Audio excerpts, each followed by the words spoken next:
Hey everybody, welcome back to Calgary Barbell. Today we are going to review the Avancus Powerlifting shoe.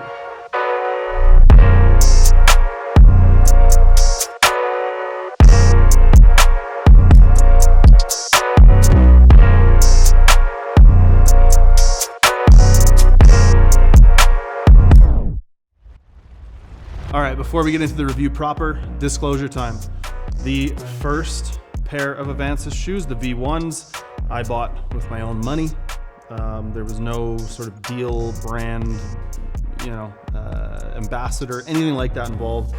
The second two, the low top and the high top of the V2, was sent to us from Avancus. Again, no kickbacks, there's no discount code in this video, but they did send us some shoes to check out. So do with that what you will, take it with a grain of salt or not. So today we're gonna talk about 5 categories in our review. We're gonna talk about the style, we're gonna talk about the price, we're gonna talk about structure, we're gonna talk about the functionality of it, and then finally we're gonna talk about comfort and sizing as the last category. So firstly, and obviously the most important thing about any shoe or accessory for the gym is style points.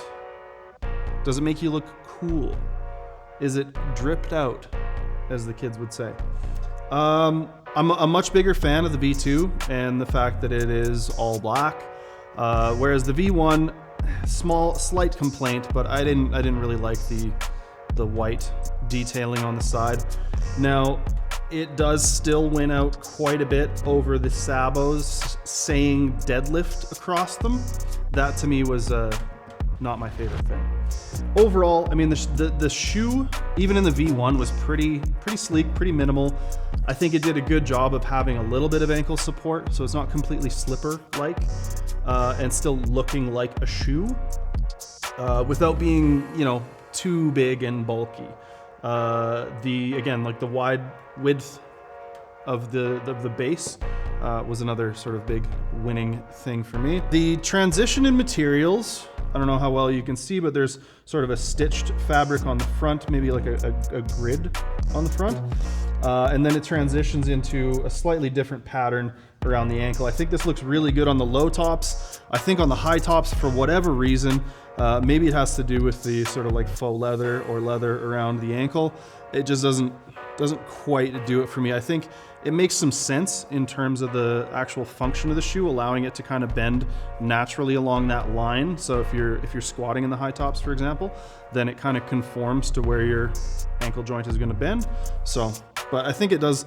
I don't know what I would change about it necessarily, but I think that transition looks a little weird. And now let's talk a little bit about the price. Price is sourced from innerstrengthproducts.ca, close personal friends of mine, very good people and a very, very good company for powerlifting equipment run here in Canada. The Avancus, I believe both versions, as far as I could find this morning, run about $139 Canadian. And if you compare those to the Notorious lifts, they're a little bit more expensive. So the Notorious lifts, you can get a sale pair anywhere from $40 or $50 on the site to upwards into the $120 range. If you're looking at the tier shoes, which are, I think, made by the Squat U guy, those shoes are, I think, at minimum $200+. I think for the price point, I think this is a great shoe. For a lot of people, it's gonna do a lot. Even myself right now, I'm doing all 3 lifts in Avancus.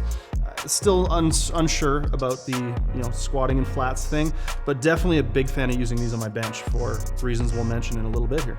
Talking a little bit about the structure now. I've had these shoes, like I said, the V1 I had for quite a while, mostly just deadlifted in it at the time, but I've had no issues with any of the eyelets tearing or giving at all. The eyelets are actually flat as opposed to circular, so I think it keeps the laces from getting rolled up, which most people probably don't even notice, but for some reason that's a thing. I like to have the laces laying flat when it's laced up. I don't know. And I've noticed very little, if any, wear and tear. There's no sort of splitting at the seams or anything like that.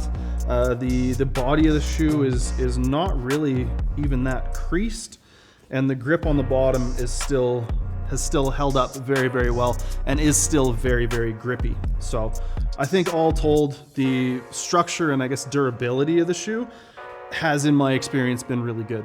Now we'll talk about the meat and potatoes of it all, the function. How does the shoe function?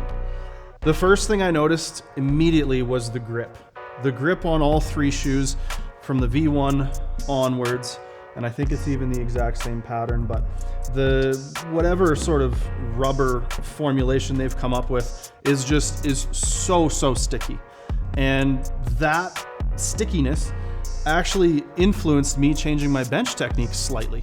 I went from a more sort of pulled in foot position with my feet more underneath me in heels to now benching in a flat shoe with my feet a little further out, because I find that the amount I can push into these shoes without them slipping makes for a much more reliable and consistent leg drive on my bench. So I think the function in terms of even just the grippiness is really sort of an S tier kind of feature about these shoes.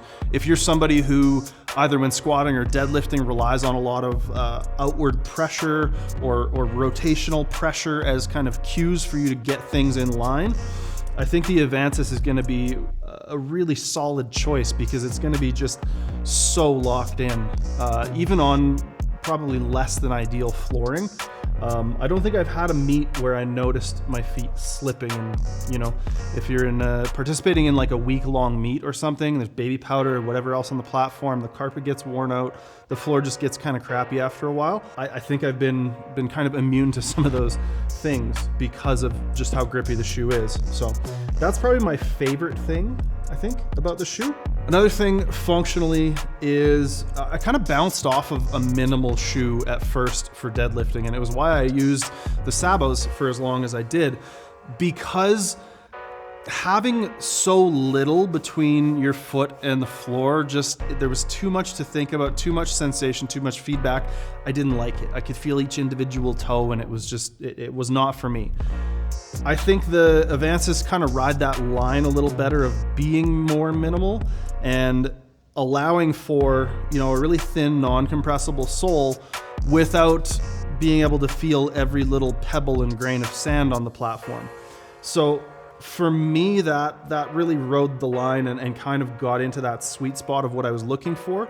I think some people, if you're looking for that really, really minimal shoe, you might either A, take the insole out, which a lot of people have recommended I do, but I don't think I want to, or it just might not be the shoe for you. The last thing we'll put in function is the heel.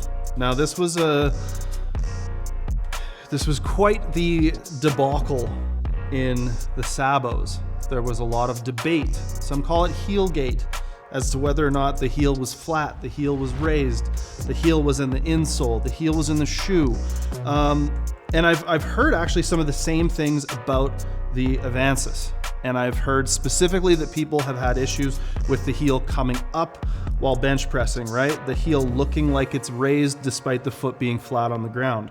Now, my understanding, and I think the company's communication has been that was an issue with the V1 and it was fixed in the V2. So what we did today was we did a little bit of testing. I did my bench setup in the V1 and then the V2.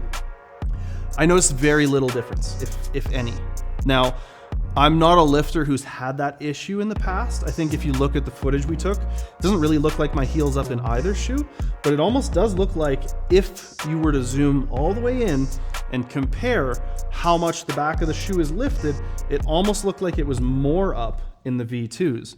Now, they are a slightly different size. You know, I sized down. Again, we'll talk about sizing in a bit, but I think, you know, driving into the front of the shoe the way that I do in the bench maybe lifts that heel a little bit. So if you're a lifter who's had issues with the heel coming up, if you're a lifter who, you know, can't have anything that isn't like shaped like a climbing shoe that's going to hug the ground, you know, again, maybe steer clear.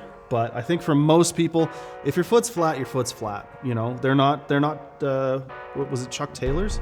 I think we're notorious for that. Whereas if your foot was even anywhere close to the inside of the sole, the whole heel was going to look up. I saw a lifter bomb for that, and it's unfortunate. But anyways, just something to be aware of again. Last thing we're going to talk about is the sizing and comfort. Now, when I initially got my first pair here, I ordered a size 47 in European sizing. And my feet are normally a 12. That's what size my Chuck Taylors are. So when I got my second pair, I sized down to a 46, which is the equivalent of a 12 to a 12 and a half. I believe initially I had done a measurement of my shoe, of my foot, and that was how I landed on the 47. It seemed like it was a bit big, but based on that, I would say they do fit true to size. You can probably pull up a chart pretty easily to convert American standard North American sizing to European sizing. And just trust that that chart's pretty accurate. I haven't had any issues with my foot being too wide for the shoe.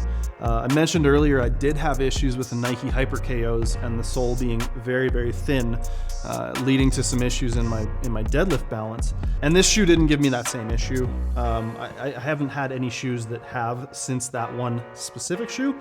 So I think the toe box is relatively wide. If you have extra mega wide feet, I don't know, maybe it's not wide enough, but I think the shape of it overall gives that nice wide toe box, allows you to get your foot nice and flat and, I don't know, spread out if you're wearing your toe spacers in there or whatever. In terms of comfort, I mean, they're comfortable. They're a shoe. Like I said, they don't seem to fit weird or be constricting at any point, given that, you know, I'm wearing a size that's appropriate for my foot. The one thing I noticed with the high top was I have a few different pairs of high top shoes, mostly Chuck Taylors, but I normally don't do up the top lace. And in the Avancus, I did feel the need to do up the top lace when squatting in the high tops. I don't know if that really matters or if people want to know that, but I did notice that it didn't feel quite as supportive as I had hoped until I did up the very top lace. So yeah, they feel like a shoe. They connect you to the ground. They're nice and sticky, and you know, they're sleek in the all black. I think they have a couple other colorways too. You know, I think I saw a red pair on Inner Strength, which is kind of cool if you're into that. But overall, a very solid shoe. I will continue to use them for at least deadlift and bench for the foreseeable future. And overall, I've been really happy with them. We'll leave a link in the description below if you want to go pick some up. Cool. Maybe go to Inner Strength if you're in Canada, because you can get them real fast from them. And yeah, I mean, no discount code, no sponsorship or anything like that, but I like the shoes. I'm going to keep using them. So hopefully you found this review useful. If you did, leave a like, hit the subscribe button. And if you have any other questions or think we missed anything, you know, maybe if you have more experience with the heel lifting thing, I'd love to hear people's thoughts on that. So leave them in the comments below, and we'll see you in the next one. Bye.